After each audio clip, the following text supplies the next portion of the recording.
Hello and thank you for joining us. This is Brian, your host of the Perish the Thought Show.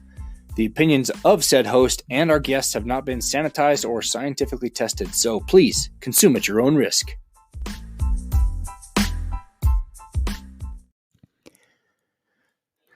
Ladies and gentlemen, and whoever else is listening, welcome back to the program. My special guest today is Lea Zikmund, author of For Crying Out Loud, Connecting Through Grief and Loss in a Digital Era. We talk about this book that takes a close look at the intersection of grief, loss, and the everyday American social media use. Through interviews with friends and acquaintances, Lea attempts to understand how, if at all, their moments of sharing help them. Are there aspects of engagement via social media that can be more beneficial than those experienced through face-to-face encounters? Lea, thank you so much for coming on to talk about your fabulous book, For Crying Out Loud, Connecting Through Grief and Loss in a Digital Era. Thank you for coming. Thanks for having me. I'm excited. This is fun. I'm just going to let you start. Okay. You tell me why you wrote this book, because the timing, I think, is just perfect for, the world that we're in and dealing with life digitally. Mm-hmm.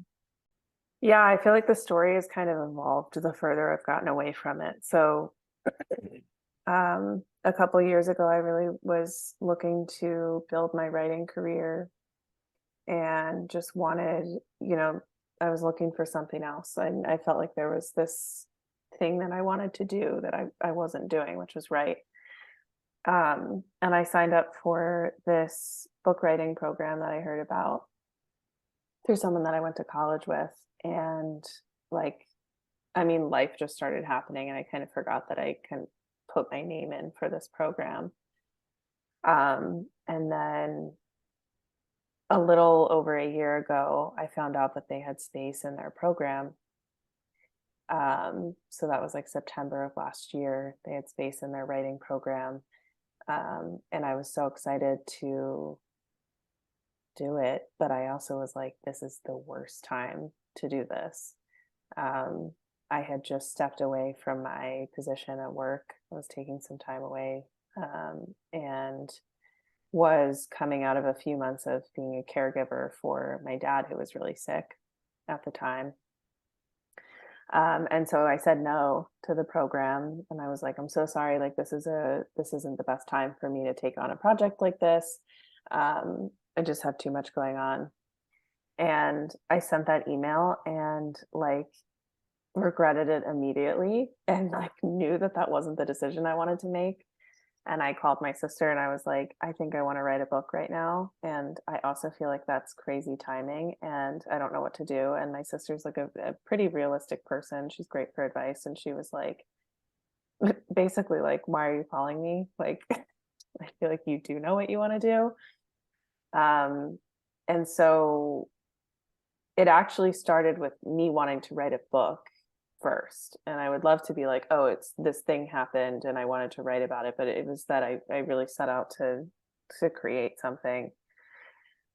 And so then in the beginning phases of this program, we had to talk about things that we wanted to write about. And the topic was there. Like I kept noticing on social media, as someone who would describe herself as chronically online, I kept noticing on social media that there are these moments where people share something really intimate about their lives or something really painful that happened to them and get seriously criticized for it. A lot of times people suggesting that they are looking for attention or something along those lines for having shared in that way. And at the time that I started my writing program, I was fixated on one of these examples, which is in the introduction of this book, which is Chrissy Teigen, when she shared about losing her pregnancy. And a lot of people were there with her and experiencing that. But then there were other people who did accuse her of looking for attention.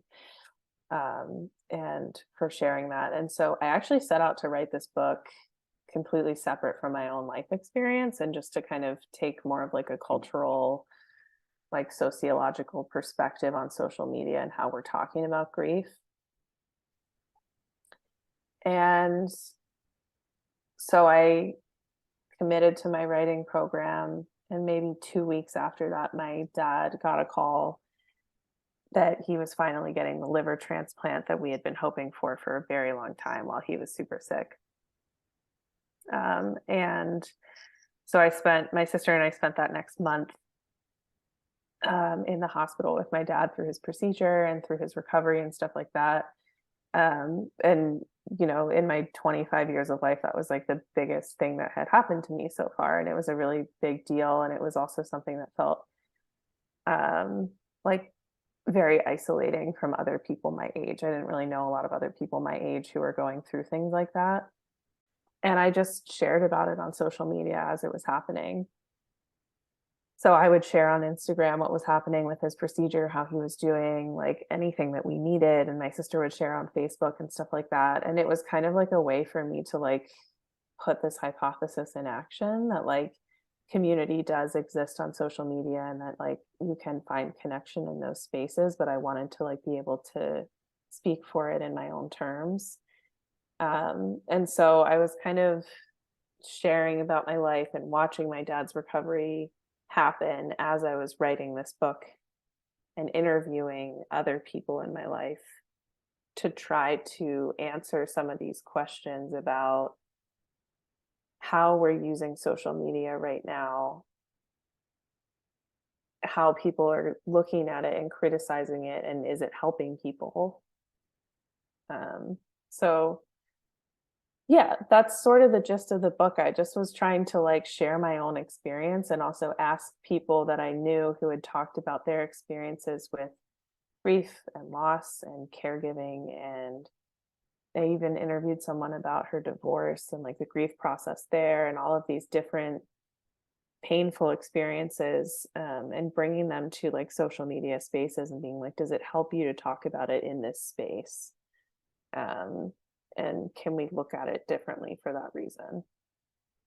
Well, it's a tool, and I don't think it's any different than before the internet when people got together and had support groups and talked to Hmm. each other about stuff. It's the same thing. Hmm. I think there's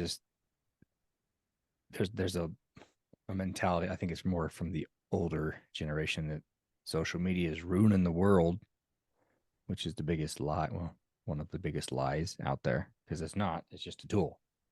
It's a phenomenal Exactly. tool. It can be used for good or bad, like anything. Yeah, and what I found and like realized I felt really strongly about is that like any tool we have is just going to exacerbate something that's already there. Like social media exacerbates the part of our society, specifically in the US, that's very individualist, that's very rooted in shame, that's very like against community. Like there are a lot of things that I believe don't work in our society because we don't consider community. We consider like, oh, I'm supposed to deal with this alone. I'm supposed to suffer through this alone. And so like as I started writing, I was also like connecting to stuff that I learned like theoretically in college about individualism and just like writings and stuff that I had learned from other people just about just how much we learn this narrative that like you alone are supposed to pull yourself up by your bootstraps and create the perfect life and it's all out there and you can get it. And like I don't believe those things are always true for everyone in the same way. Like inequality exists. There are people who are set up for really beautiful and great lives and they have everything in front of them. And then there are people who deal with these huge barriers and situations that block them from being able to have what they need. And then if we exist in a world where you can't even tell people about that experience without being judged, like you're just really shut off from a lot of community.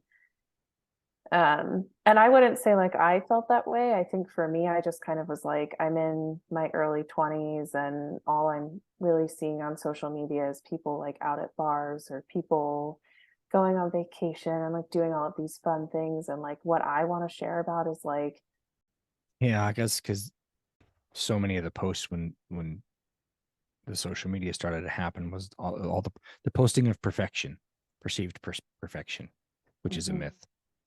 And I've wanted to do, not that you want to dwell on your crap, but have a whole site just for traumas and garbage and the realities. Not that people going out to clubs and having fun and vacations isn't reality, because it is. It's part of the life. It's part of the journey. But it's interesting how if you're posting dark things, negative things, other people feeling good for watching your stuff. Whereas if you're posting all your vacation pics and your perfect tans and cars and all the, superficial stuff, people tend to feel bad about that mhm, because they're comparing their worst to your perceived best. mhm, It's just kind of it's a funny arena that we're mhm. all we're all in for sure. And it's also like it's just not always a reflection on you 100%. Like I think if someone's on a fantastic vacation, like, okay, how did they get there? Like, did they have a lot of privilege in their life where they had access to those sorts of things where they can like take vacation off of work? Do they have a job that like regularly offers them that sort of stuff? Like, it's just these things that I feel like when you go on social media, you're just not like naturally thinking about in the same way. You're just like, oh, so and so, like, they're in Mexico like right now and just like having the best time. And like, I'm just here. Like, it is very comparative. And I've talked to so many people who I feel like people my age that I talk to specifically are in one of two camps, which is either like, I use social media all the time and it sucks, or I don't use social media because it sucks. And it's like, okay, so if we all hate the same thing, can we be a part of unpacking and trying to create something better and like understanding it better and like think about what it is that you're doing that might contribute to hating it. Like if I was sitting in a room with 50 people and everyone was like, yeah, this I hate it here, I would be like, oh my gosh, we need to fix that. But like it just feels like we don't all have that same like collective commitment to each other in the same way when it comes to social media, but people are like kind of fed up with it. Like there's just such a consensus that people are like, ah, yeah, it's stupid. It's, it's a highlight reel. You only see the good parts of people's lives. It makes me feel less than. And I, don't use social media when I'm going through something really difficult, or I use social media way too much when I'm going through something difficult. And I just sit there and I compare myself to other people. And it's just, I think it's so damaging. And so I think what I was trying to do in my book was like, first, I was just connecting with people that I already knew who had been sharing about things that I was taking note of, like people who were caregiving and posting about it all the time, and people who had recently experienced a loss and were posting a lot about it. And I was just kind of being like, tell me about losing your mom. Like, tell me about what, like, I was getting really granular with it at the beginning and asking, like,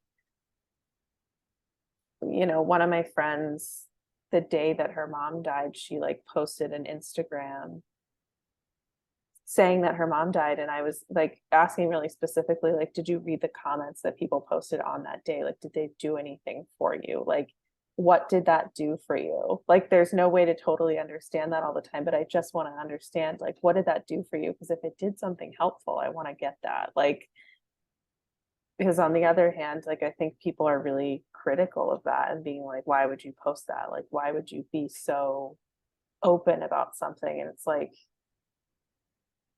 I don't think it's that wild to like, I don't know, if you post what you're ordering every single day, if you post like, if I could post a picture from my apartment and people would know exactly how I decorate the inside of my apartment. But then if like someone in my family passed away and I felt ashamed to share that information, it's just like, what image are you projecting that you really want people to know about you versus not? Like that's my family's the most important thing to me, so it would be weird not to share that information. But I think we kind of have it really backwards sometimes when it comes to like, oh, why would you share that on social media? It's like, And why would you share what you're eating? No one cares. yeah, like Kind of why thing. do I That's need to why know? I hate foodie shots. I don't care what you've cooked, but that's my problem. It's not theirs. Yeah, That makes them, it brings them joy. I'm like, great. But I'm just like, pass, next. right. And that's your prerogative. Like, that's how you use social media. And you're like, I don't want to see that. Okay. Like Yeah. I wanted to see more of what I wanted to be doing on social media.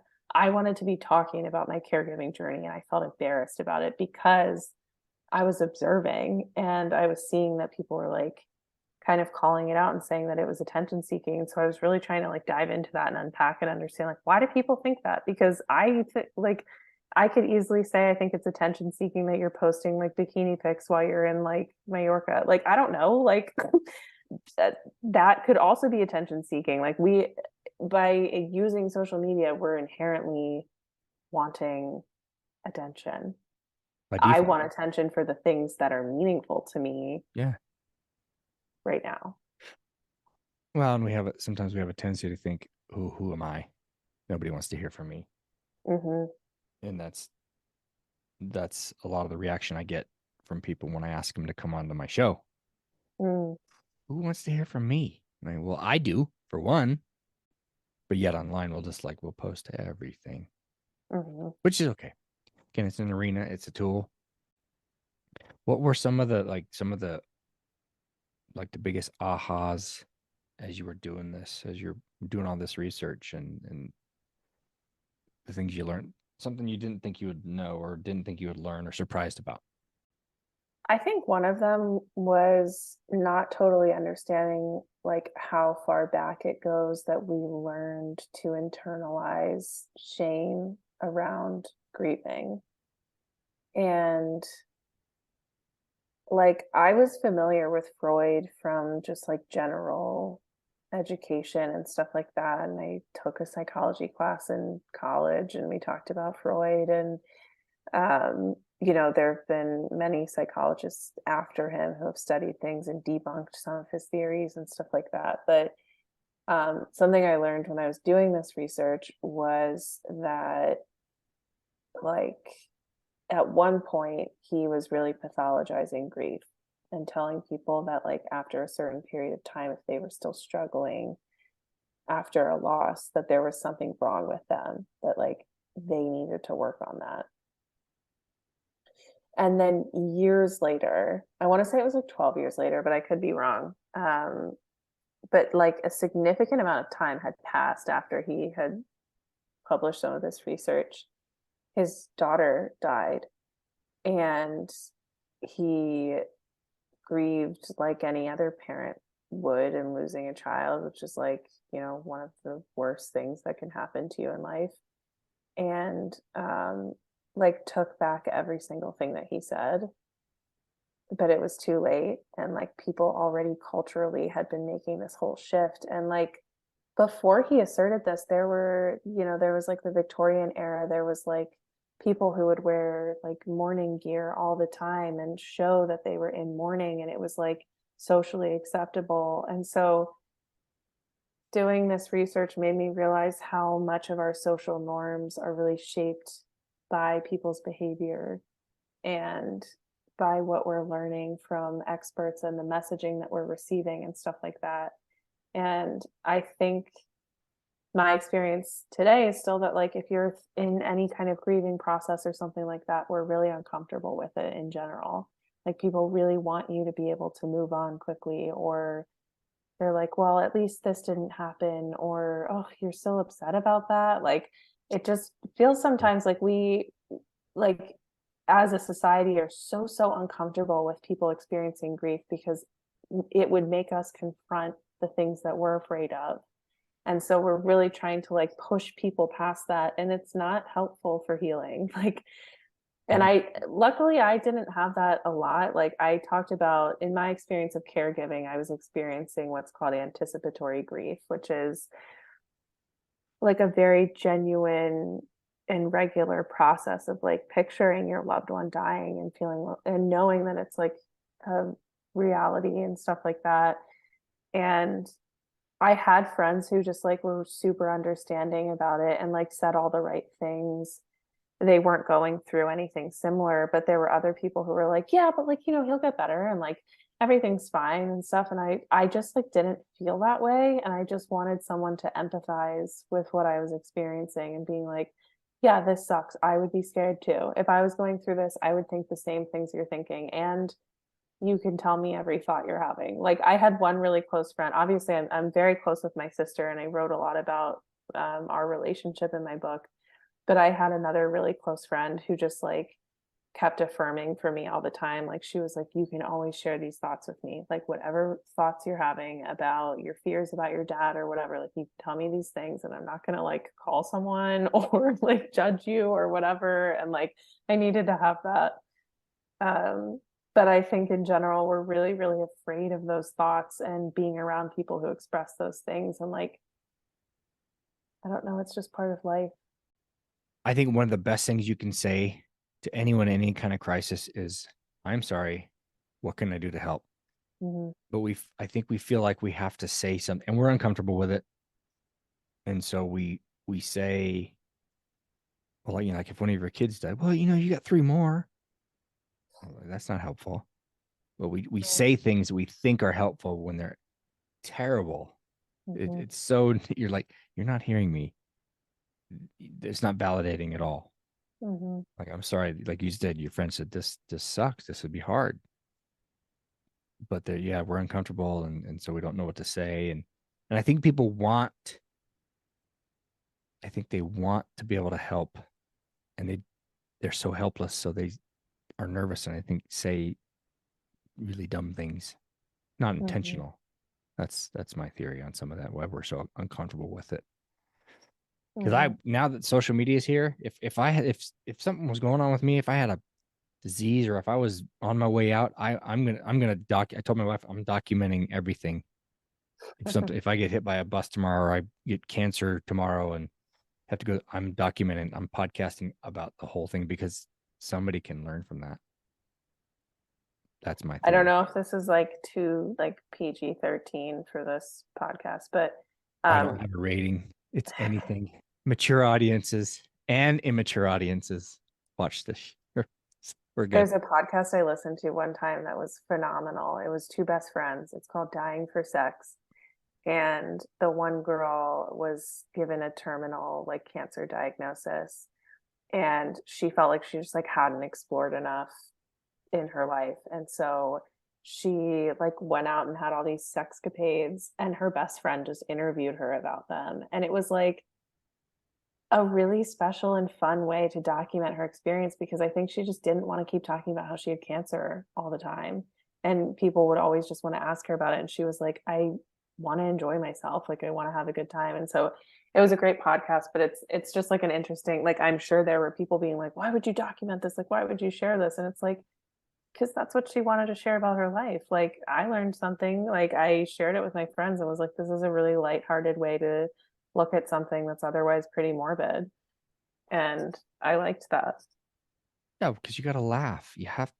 I mean, I God bless me with a sense of humor, and so I try to make jokes Mm-hmm. all the time. Probably inappropriate, and but my timing sometimes. But what's my wife will always change the subject if something's difficult and uncomfortable. I'm like, let's lean into that. And I have a friend who 2 years ago was diagnosed with like stage 4 chondrosarcoma, which is bone cancer in his pelvis, and his left pelvis, literally within 2 weeks, he would have been dead. He had to have it amputated, his left pelvis. So his whole pelvis gone. So he lost a perfectly good leg.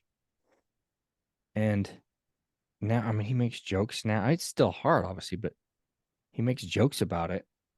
About, oh, I don't have a leg to stand on. Got he's always doing stuff like that because it makes it easier.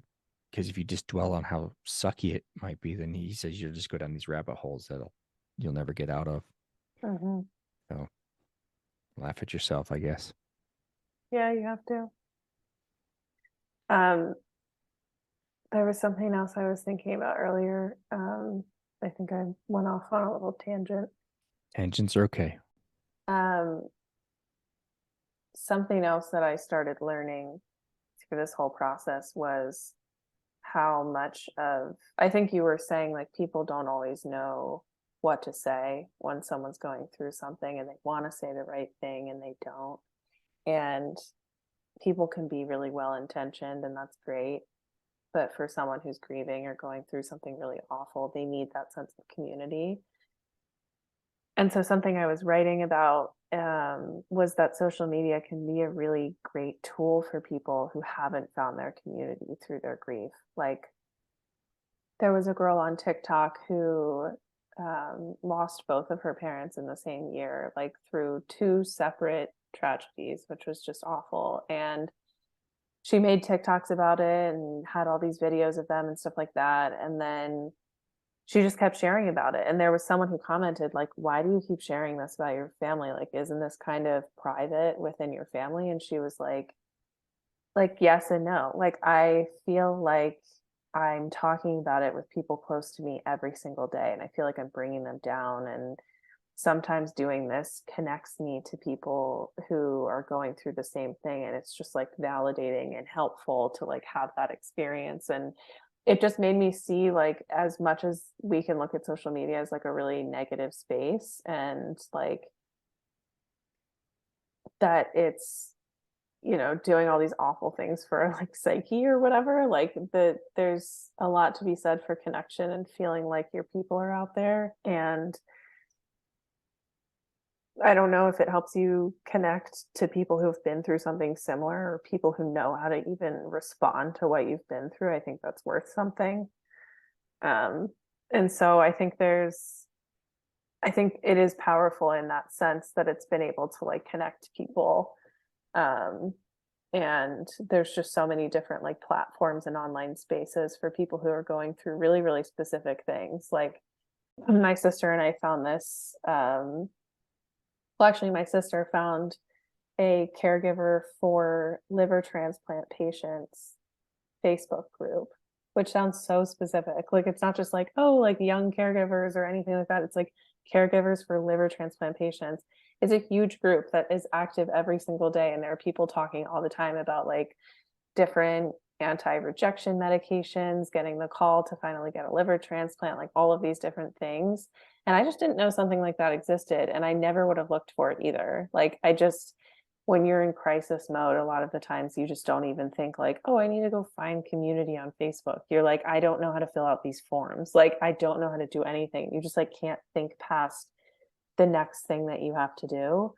And for whatever reason, like, my sister just had the foresight to like want to look into these groups, because she was like, well, I kind of know what to expect if we'll get a transplant, but I don't really know what's going to happen afterwards. Like, I don't know what to expect. I just want to hear stories from other people. And so that's kind of what it was for her. Like, it was like giving her information that she was hoping to find. For me, it was just like so validating to know there were so many other people out there going through something similar to us. And like, a lot of people were way better off than us, and a lot of people were way worse off than us, but it was just like a space that we all connected. And I just like, I didn't even like, I wasn't friends with any of these people on Facebook, but we would just post stuff about like, hey, like this happened with my dad, like we're looking for advice about this. And like, people would always chime in and be super helpful. And it was just like, when you've been through something similar to someone else, you just want to help them so badly. When you speak the same language, and Yeah. you don't have to try to explain the situation to help them understand because they just do. Yeah, exactly. Yeah, there's like such a shared internal language in that group that's just like I just didn't know I needed it. And then as soon as it was there, I just couldn't picture going through the experience without it. There were so many times that like things that I just hadn't thought to anticipate, like when my dad got out of the hospital, like he made a good recovery and stuff like that. But we were like, what kind of stuff is he going to need at home? Like, what things do we need to order? And they were like, oh, well, like you'll need to get this for support and this to help him get out of bed. And like, oh, by the way, his anti-rejection meds might make him have hallucinations. Like, be prepared for that in this week and this week. And like, it's not alarming. It's not a big deal. You don't need to call the doctors if that's happening. And I'm like, okay, that's good to know because if anyone around me was having hallucinations, I would call 911. Like just Yeah, like little things like that. I just didn't know. yeah, you would have freaked out. Like, they take something out, Dad. Yeah. Like I just wouldn't have known any of that stuff. So it was really nice to have that community and also just people validating that we were all equals in this like caregiving thing. Like I was so sick of being treated like I was like too young to understand because I was old enough to be a caregiver. So it just kind of, Did someone treat you that way? That you were too young to understand at some point during I this? think sometimes like doctors didn't always speak to me in the same, in the way that I would have liked. And I guess there's like a complexity there, which like my sister is a doctor and she actually like there was a huge difference in how doctors would speak to us because she would be like, don't tell them I'm a doctor. I just want them to talk to me like I'm his daughter because they start speaking in like doctor code to her and then all of a sudden I don't know what's going on and then I have Right. to make her translate later and she was like, I just want to be his daughter in this space, like I don't want them to start speaking to me differently or whatever. But I think sometimes doctors have this like natural tendency to like shield you from things and they just want to be like, oh, everything's fine and blah, blah, blah. And I'm like, just tell me the truth. Like, just tell me like where we're actually at in this process so I can be realistic about it. I think more people can handle the truth than we think. We don't give people enough credit. So we Yeah. sugarcoat things which makes it worse because then your mind starts filling in, where they're not telling you. You're like, well, it may be this, it might be that when they could just tell you. I have another thing I can share actually. Yes, do. um, just on there was a story in a person that I wrote about that I wanted to make sure I shared about. And her name is Jacqueline Revere. I actually met her through StoryCorps. She came in to record at one point, and I reached out to her because she had a pretty significant TikTok following for like chronicling her mom's experience with Alzheimer's. And Jacqueline was like kind of starting off or kickstarting her career in like TV writing and stuff like that. And then found out that her mom was sick and moved home and became like a full-time caregiver for her. And she started making TikToks about it. And just like videos of what they were doing on a daily basis and stuff like that. But then there was a video that she made one time where she was standing next to her mom and they were looking at a photo of Jacqueline as a child. And Jacqueline's mom looked at the photo and was like, that's my mom. And Jacqueline was like, Mom, like you're calling me mom? And she was like, yeah, that's my mom. And she posted this video and like I think didn't really think a whole lot of it, but she already had that context and like somewhat of a following of people who knew she was a caregiver for her mom. And it like blew up. And all of these people were like, oh, like I'm a caregiver and my mom calls me mom too. Or like I'm a caregiver and like my dad calls me mom or whatever. And it was like it kind of like brought light to this like very nuanced but like common situation of like caregivers becoming the parents of their parents. And then like after that I think she just kept building a following and sharing tips and information with people about what she was experiencing as a caregiver. And so I interviewed her and I just talked to her about that experience. And then a couple months after I interviewed her, her mom passed away. And she posted about it and like let everyone know, like, hey, my mom passed away. Like, and she took videos from the funeral and all of these different things. And it was like so clear that it was such a visceral loss for all of these people who otherwise wouldn't have known Jacqueline or her mom without social media. And these people were like, we love Lynn, like we care so much about her and like we love you and like you just did so right by her as her daughter and all of these things. And like it was just like a really, I thought like a really kind communal experience that like you just might not otherwise like see. And it also opened up a really good conversation for Jacqueline to talk about like what is helpful for her to hear in her grieving process and what she really wishes people wouldn't say. And I would like scroll through those comments and be like, a lot of people would be like, thank you for sharing this. I actually like never know what to say when my friends are going through something and I just didn't know where to go to like find that information. So it's made me consider that it's just like social media can be a really open platform for people to talk about those things and be like, hey, like this is something that I'm experiencing and this is what I wish you wouldn't say. Like this too shall pass, or like whatever people say during grief is just like not helpful. Like sometimes people just want to hear like this sucks. Like this is the worst and it's so unfair and this shouldn't have happened to you, but I'm not going to leave. Like I'm here to support you. Like that kind of stuff is really helpful. Yeah, just how can I help? Hmm. That's helped me Yeah. because that's that's the only thing I can say. What can I do? What I can do or can't do. Hmm. I wonder, we talked about culturally we're afraid to share things, and I just wonder, do you think this is a worldwide thing, or just in America, or just in Pennsylvania, or in Utah? I think it is somewhat of a symptom of a lot of things that are true about how the US functions and kind of like our internal value system, which feels weird to say because I know we're so different as people. Like we have such different ideologies and stuff, but there is like a sense that most people I know can kind of all come together and agree that there's this feeling like you are supposed to individually create your happiness. And I have experienced other cultures that don't really look at it that way. Like I've experienced other cultures that are very community oriented and understand that like family is a concept that you define in your own sense. Like just even like I went on a trip to Cameroon when I was in college and just experienced this like sense of community that I really never had, of like people really looking out for each other in a different way, not like a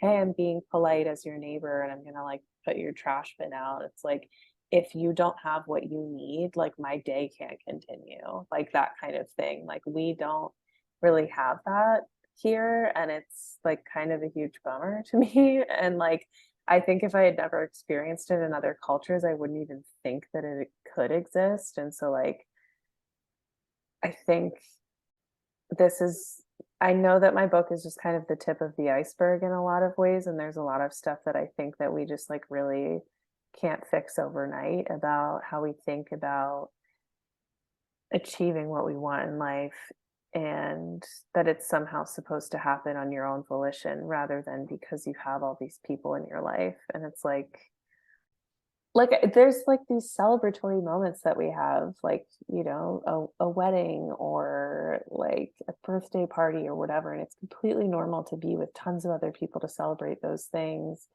And like we even have funerals and like we have those moments for grief and stuff like that, but it's like that sense of community kind of ends in a way, and I just feel like there are people who are doing it better. And so I guess the very long answer to your question is I think that it is kind of a symptom of the culture that we have here in the US, but that's not to say that it's probably not true and happening in other places too. I think if we were all supposed to do it by ourselves, we wouldn't be here amongst communities. There wouldn't be millions of people living next to each other. Hmm. It's like a support system that's given to you and it's all around you. You just have to reach out and grab it. But Hmm. we because we do need each other for everything. Your self-starter individual. I love the idea of the individual, but the individual reaches out to other individuals. Hmm. I mean, even like success things, it's like build your team, build the team to help you get Hmm. to where you want to go. You can't do it all by yourself.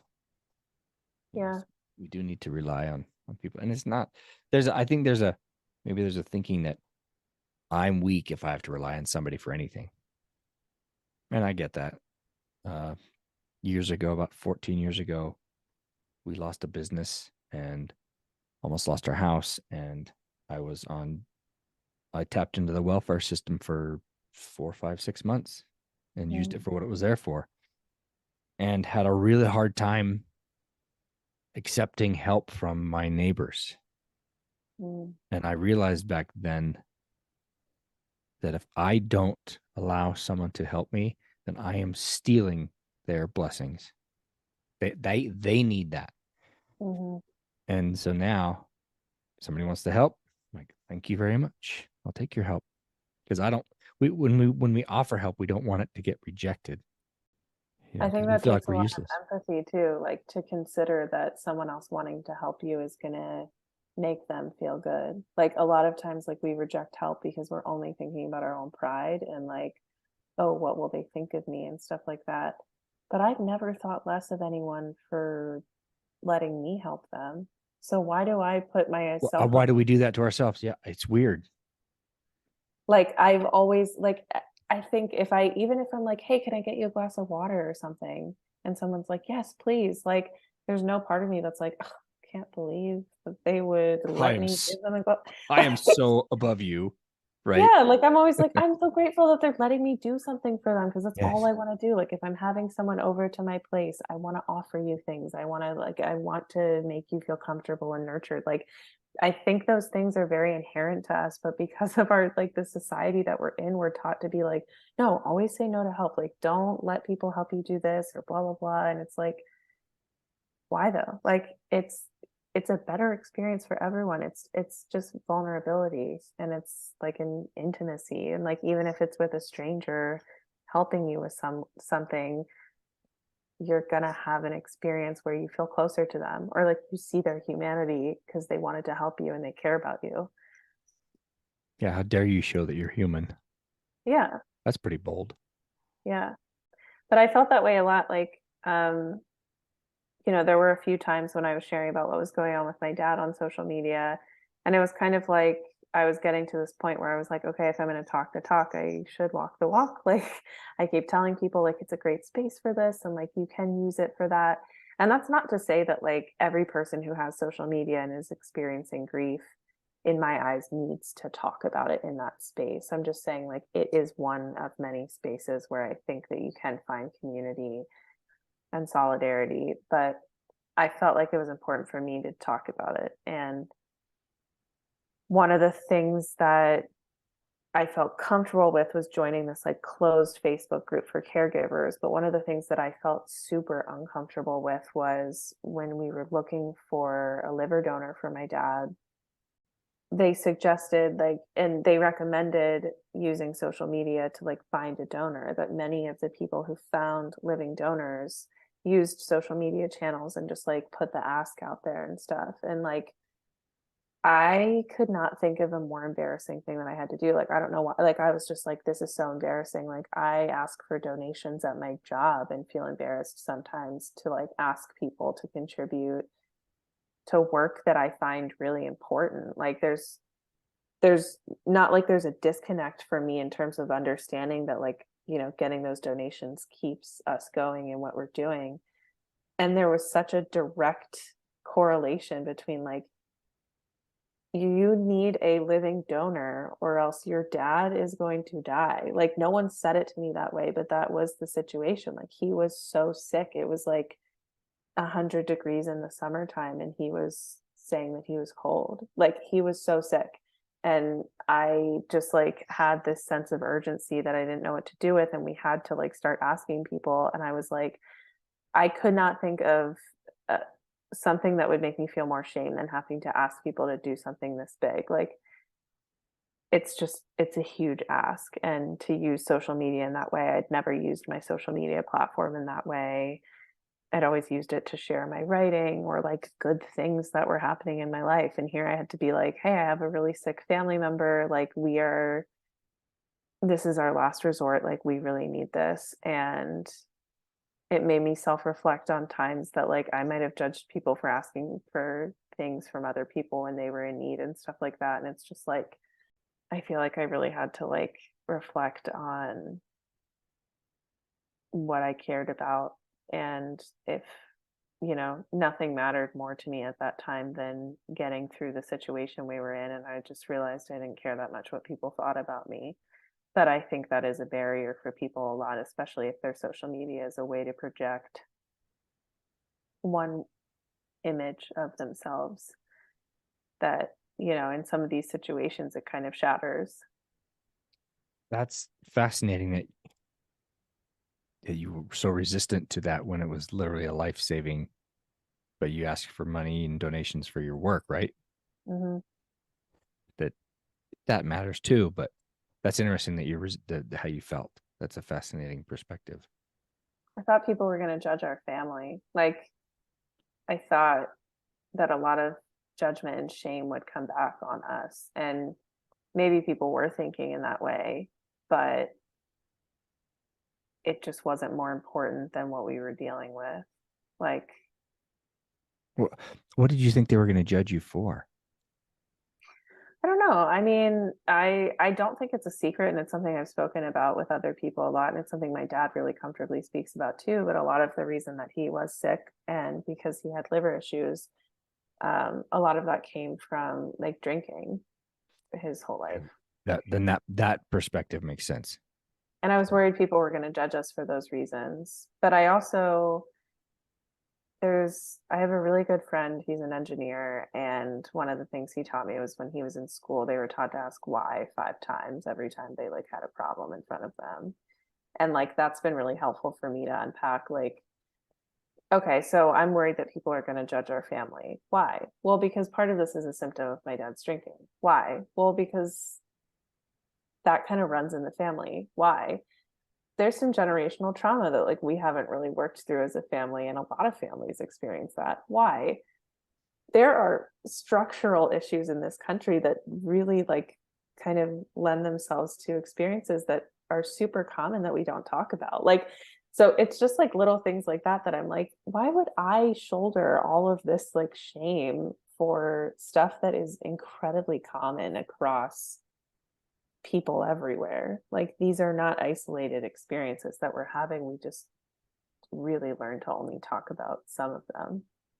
Do you think the because he had a drinking issue for a while that people were like, well, he's getting what he deserved mentality is as Yeah. horrible as that may be. Yeah. That's fascinating. Yeah. That makes sense why you would think that. And then it always makes me want to, like, I'm never talking to people who explicitly say that, but I would always want to just ask them, like, but does that mean I deserve that? Like, no, I know I don't. And anyone that I know who's dealt with a substance use issue was also fighting really hard. And that just, you know, uh, that's not what the book ended up being about. And it is something that I've always been aware about. And I feel like even as a young person, I feel like I'm more aware of like substance use issues than a lot of my peers just because of that. Like I was raised to be like a little bit more aware of it. I didn't end up writing about it because it didn't feel like it was like the main message, but there's a lot of that there too. Like and stuff that I just would hope that people consider that like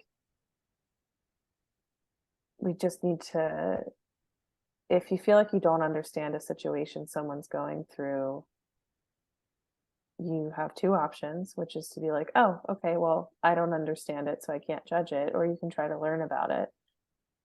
But that's kind of it. Like, you know, this whole situation and writing about these things has made me have this whole process when I see other people going through things, when I want to be quick to judgment about, like, oh, I can't believe they would share that, or oh, they're going through this and that, then I'm like, I don't know their situation, or I do know their situation, so I know better. There's just no reason to be like harsh or awful towards people for these things that are super common across the board. Yeah. We just need to get into more of a habit of just letting people be. Hmm. How can I help? I don't care how you got here. Can I ask you a question? Yes, you can. This is a two-way. It's a two-way Perfect. thing. Yeah. So yes, please do. I'm not going to make an assumption that you've read the entire book, but I did want to ask you. I did You read the did. entire book. That was my assignment before I had you on, is I had to read the book. A question that I had, Because I think sometimes I get into like an echo chamber with people who like completely agree with everything that I've written, which is cool. But I also would love to know if there was anything in there that you wanted to understand better or you didn't agree with. No, there was nothing that I didn't agree with. I liked the concept and was really just eating it up. And I'm not saying that just to suck up to you, but and to be fair, my retention isn't very good. I read it and I'm like, this is great. And I remember as you were telling these stories, I remember them, Hmm. but I don't remember. I couldn't have said, oh, I remember that story. I remember a couple of them, like the one I made a comment about to you earlier. Hmm. But no, there was nothing that I think it's such a new thing you're doing. I was just eating it up really. So I don't know if I'll read it again and if I find something, I'll let you know. I'm like, you know what? That was crap. No. I think I want to strengthen the idea. I want to understand if there's something about it that's, not resonating with people or something like that. I think um, as much as in the beginning I was coming from my like sociology brain and some of my in the beginning, what I mean is like when I started writing and started conceptualizing like, what I wanted to write about, I was coming from like kind of the way that I wrote about things in college and looking at them from like society functions in this way. And that's definitely where my background is. But it also lent itself to a lot of just like very human writing too, and being like, I talked to this person and this is how they felt. And like, hopefully you can consider from their perspective that this was a helpful way to process by sharing on social media or like what this did for them. Oh, was there going to be a follow up or like a revision or, like a deeper study into this or because I think there's a huge need in place for it. Um, I don't know. There's a part of me that feels kind of resistant to being like kind of tying myself to conversations of grief because it's not the only thing. Like I guess the answer is I don't know. I don't know if I'll keep writing in this way. I think I've learned something really important about myself that like I need to always be writing. And I didn't realize that until I was about to submit my manuscript for copy editing. And before I submitted it, I wanted to read the chapters that included my dad and my sister to my dad and my sister. And so I kind of like sat them down and was like, hey, like these are the chapters that you're in. And I just want to make sure you're okay with what I'm sharing because in the event that I get super rich and famous, I'm just kidding. I need them Hey, to approve of all this. you never know. You never know. Yeah. Why not? I just Why wanted not? them to be comfortable with what I shared about them. So I was reading it and I had a really like powerful moment with my dad where I was like reading him all these chapters and like he was tearing up and he like once I was finished, he like looked at me and was like, Lee, how did you write this? Like, how did you do all this while it was happening? That must have been like, that just seems like it would be so hard. And I realized then that I was like, I had to write about it as it was happening, or else I think that I would have just completely stopped. Like, there was something about writing while he was recovering and while we were going through like all of the complications of his recovery that happened over several months. And I was writing, it just like kept me going in a way that like I think I just would have completely stopped and I wouldn't have been able to function and being able to like process and have something to like think about and work on and have it feel so meaningful to me too. And all of that together, like that was so important to me that really like anything that's happened with the book afterwards has just been like an exciting addition to the process. But I was just like, this helped me get through something really hard. It's a bookumentary, Yeah. literally. And that's the best, obviously, the best way to do it is while you're going through it, because then it's fresh and it's real and you're not having to make things up or wonder or try to remember. Hmm. So I like that. You can use a bookumentary. We're taking Documentary. bookumentary. Did you just come up with that now?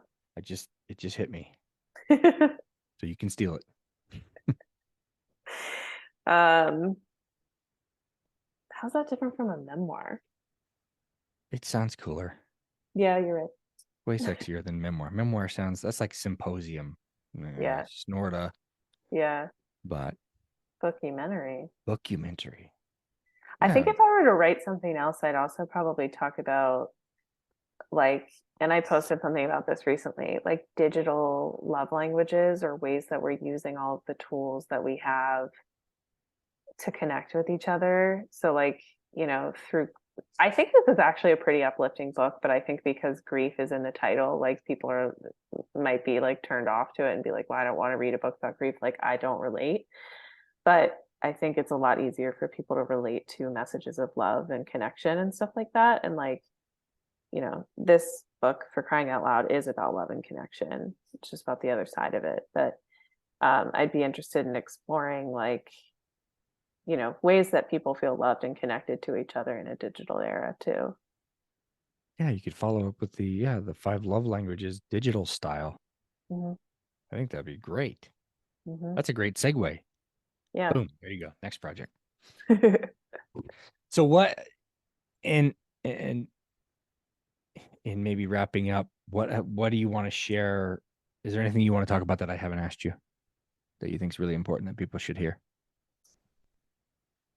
I can end with a message, but something else that I didn't talk about at all is that there's a fiction section of this book, which you know because you read it. But that is a pretty unconventional book format. And also I can't see it any other way now that I did it. And I had a really great editor through this process who was like super willing to just like see my vision and support it. And I came to this point in the writing process where I just felt like there's definitely information out there about social media and how people are using it and how it's affecting us. But I think that the like psychological, like more like long-term understanding of it is still yet to be understood. Like there is research about how social media has a direct impact on, for example, young girls and eating disorders and stuff like that. And like we know that there are effects of social media, people using filters and people editing their photos and all of these different things that have a direct impact on body image. And so like that's there. But I think there's a lot that's missing in terms of how we connect through experiences like grief or how people are like actually interacting with and experiencing these platforms. And so I just felt like there was like kind of a dead end with what I was trying to understand. And I'm not a social scientist and I'm not a professional in that field at all. I just wanted to be like, hey, I have questions that I want to ask my friends and like write about it and stuff like that. And so I did this interview with a woman who was, or she is still, um, but before the time of her divorce, she was like an influencer and like very, um, like mostly representing brands and stuff like that. And she was very big on Pinterest um, and then she found out that her husband had been cheating on her for a long time and they went through this divorce. And she kind of had this moment where she was like, am I going to share this with all these people who follow me? Like, how am I going to talk about this? And if I do talk about it, are people going to leave? And like, a big part of my job is this platform. Like, it's something that I think anyone could easily trivialize unless you're in that position and you realize that your career and your integrity are like kind of in this weird conversation and fight with each other. And you're like, okay, like, how am I going to present who I am? And I just like was listening to her story and was like really trying to picture, like, how would I have handled this if I was in this situation? I don't know. And I did not know how to write about it in the context of my story. But I did know how to fictionalize it a little bit. And so I wrote a chapter called Influencer Therapist, which was kind of based off of a joke that I had for a long time about, because I just thought that influencers had silly little jobs that were kind of useless and that, like, I just couldn't find any value in them. And I was like, oh my God, what happens in therapy sessions with influencers. Like, I'm dying to know, like, I want to write a creative essay about it. But I was coming from a very like different perspective that was like really lacking in compassion for people. After I talked to this woman, I was like, I want to try to like understand and write out her story in this way. And so I wrote this chapter called Influencer Therapist, and I shared it with my editor. And I was like, I know this is weird because I haven't been writing any fiction so far, but I would like to be able to do that and explore some of the more like imaginative scenarios that I think could illustrate what I'm trying to talk about better than interviewing people.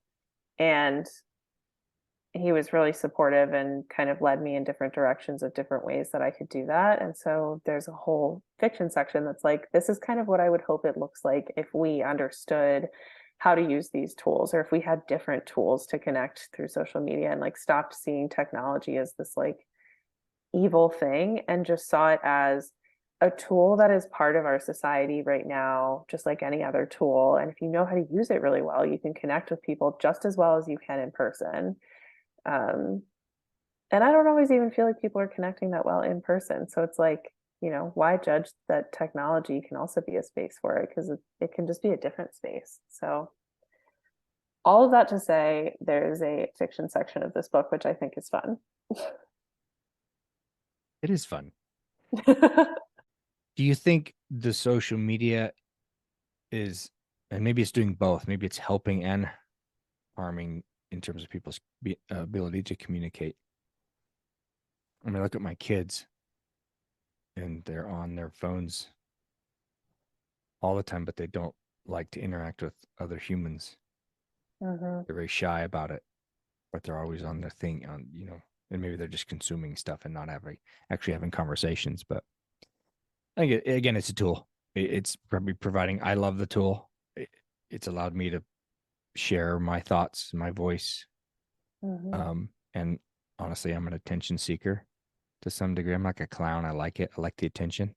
I'll be fair about that, or just be honest about that. This may sound kind of cheesy, and I think it's just because I have one in front of me. I'm looking at an Allen key, which is a tool.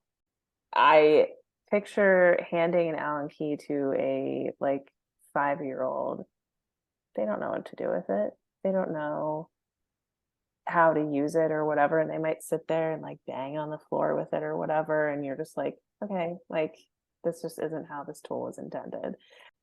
Another person uses it and they can literally put furniture together and like build something. And so it's just a tool for something bigger. Like, I think that I want people to stop looking at social media as like the end all be all for communication, if they are looking at it that way, and just understand it's another way that we can create community. So like, whatever you want to see in that space, like, I want people to be more self-reflective about what they want to see on social media. If you're going to use social media, what do you want to get out of it?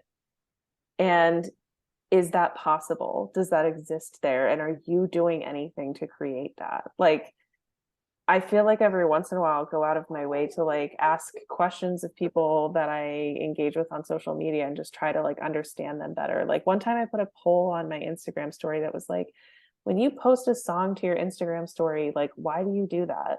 Like, because we all do it. Like, it was like a social norm that started happening where people just posted songs to their Instagram story.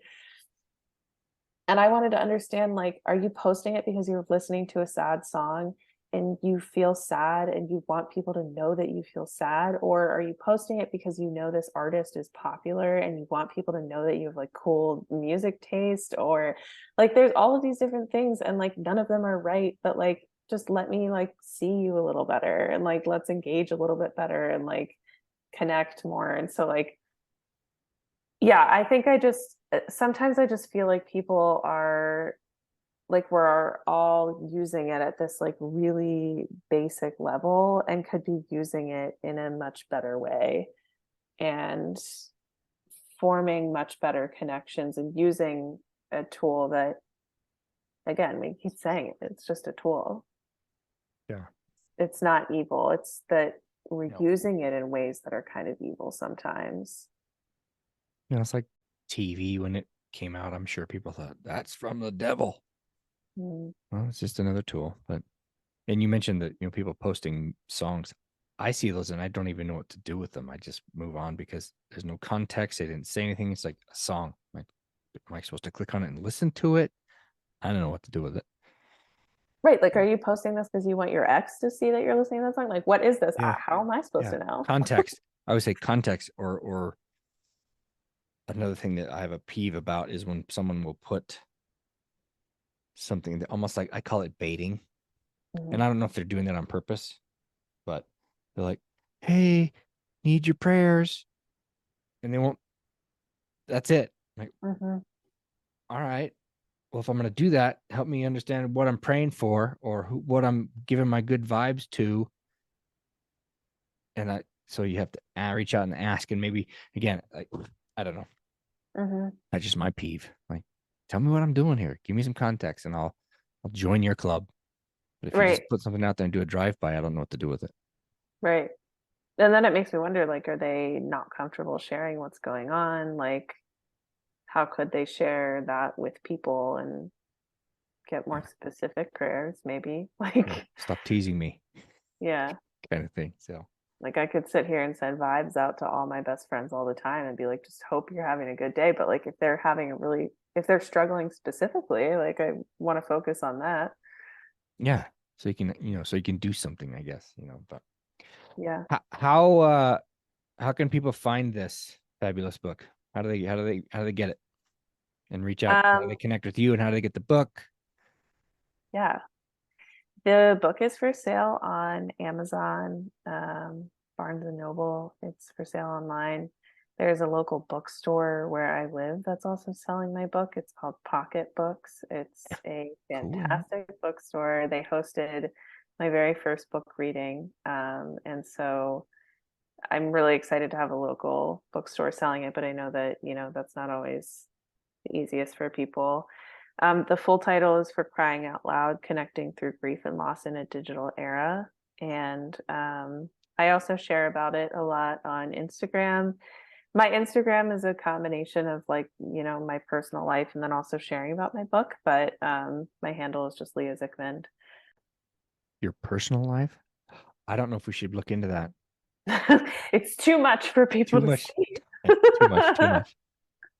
Well, Leah, thank you so much. This was fun. I really enjoyed the book. It's just a different concept that is, I think, the timing is just perfect right now.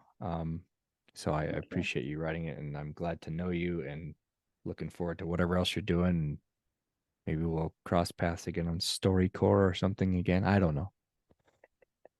Thank you. I So, really appreciate you reading it and just giving me space to talk about it. well, it's the least I can do. Why not? This is a good idea. I don't push things out that I don't think are a good idea. So I think more people can then learn from this, learn from your stories, and we all can. We all can learn from each other's stories, and each one of us has something that can bless or uplift or entertain at the very least other people, and I think we ought to share more of it. Be nice to each other, for crying Weird, out loud. weird, weird. Maybe that's it. Be nice to each other, for crying out loud, and we can talk about how not to be assholes to each other online. Yeah. How about that? Yeah. I'll write the forward for, or the backward, whatever. That's the drum I'm beating all the time. Perfect. But anyway, so thank you so much.